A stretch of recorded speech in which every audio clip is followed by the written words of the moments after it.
स्वागत है आपका कंपनियां और करियर्स के चैनल में। यहाँ पे हमारे एक्सपर्ट टीम आपको कंपनीज, करियर्स और जॉब्स के रिलेटेड इंफॉर्मेशन देते हैं।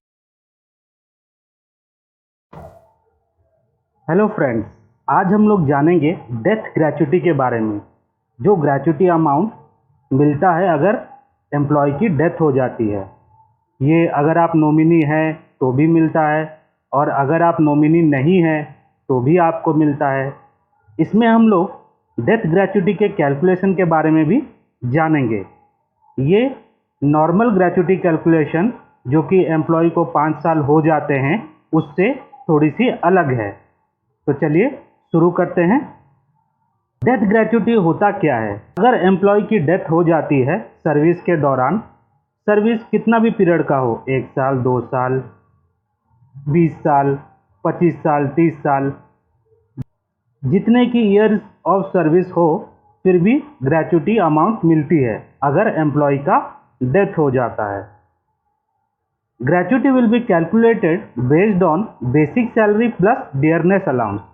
तो जो कैलकुलेशन होती है वो नॉर्मल ग्रेच्युटी कैलकुलेशन की तरह ही हम लोग इमोल्यूमेंट्स लेते हैं, जो कि बेसिक सैलरी और डियरनेस अलाउंस को मिला के ही कैलकुलेशन होता है।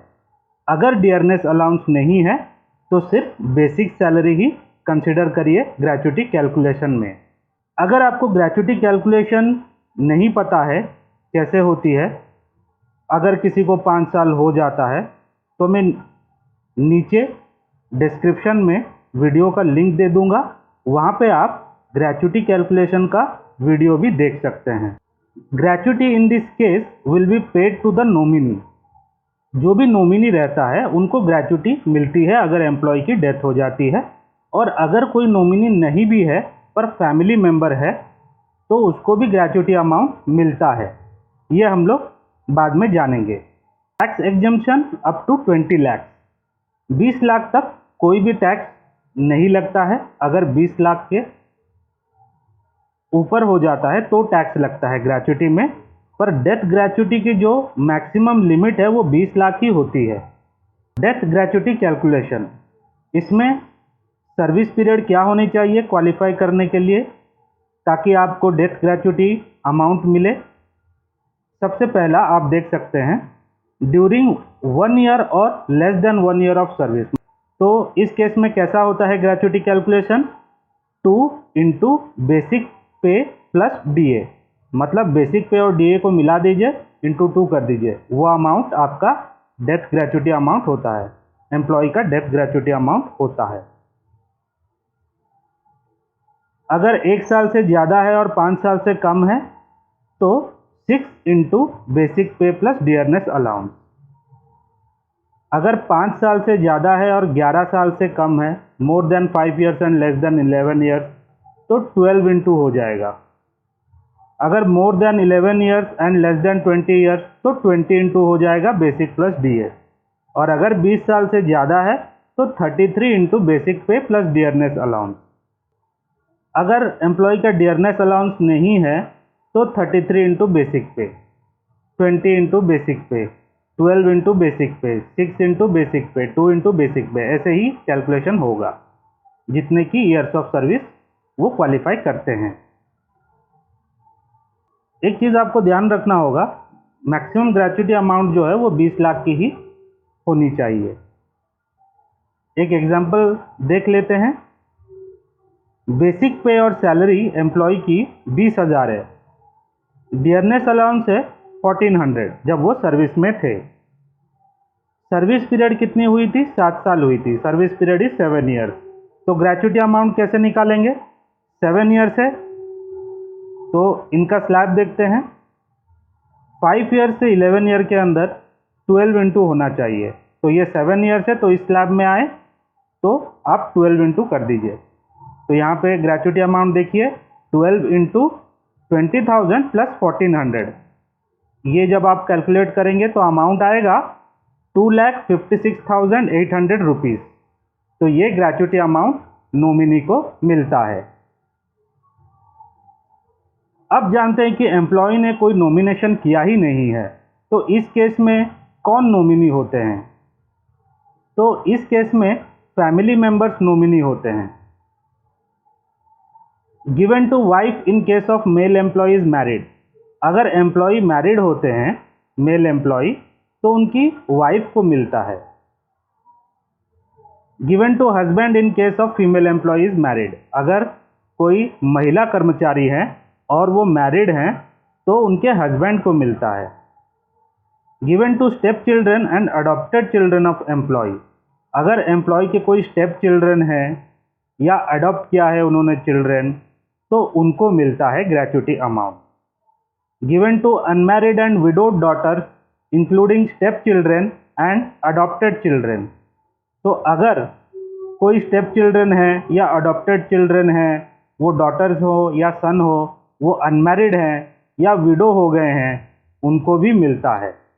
तो ये केस है जब एम्प्लॉय के फैमिली मेंबर्स को मिलता है, जब वो कोई नॉमिनेशन नहीं करते हैं। अगर कोई फैमिली मेंबर्स है ही नहीं, जैसा कि हमने ये 4 पॉइंट्स में हमने देखा, wife, husband, step children, adopted children या अनमैरिड स्टेप चिल्ड्रन और अडॉप्टेड चिल्ड्रन, ये 4 केस नहीं हैं, तो इस केस में अगर एम्प्लॉय ने नॉमिनेशन नहीं किया है तो किनको मिल सकता है? अभी जो मैं पॉइंट्स बोलूँगा उनको मिल सकता है। Brothers below the age of 18 years, अगर कोई भाई हैं उनको 18 साल हुआ नहीं है, उनको मिलता है।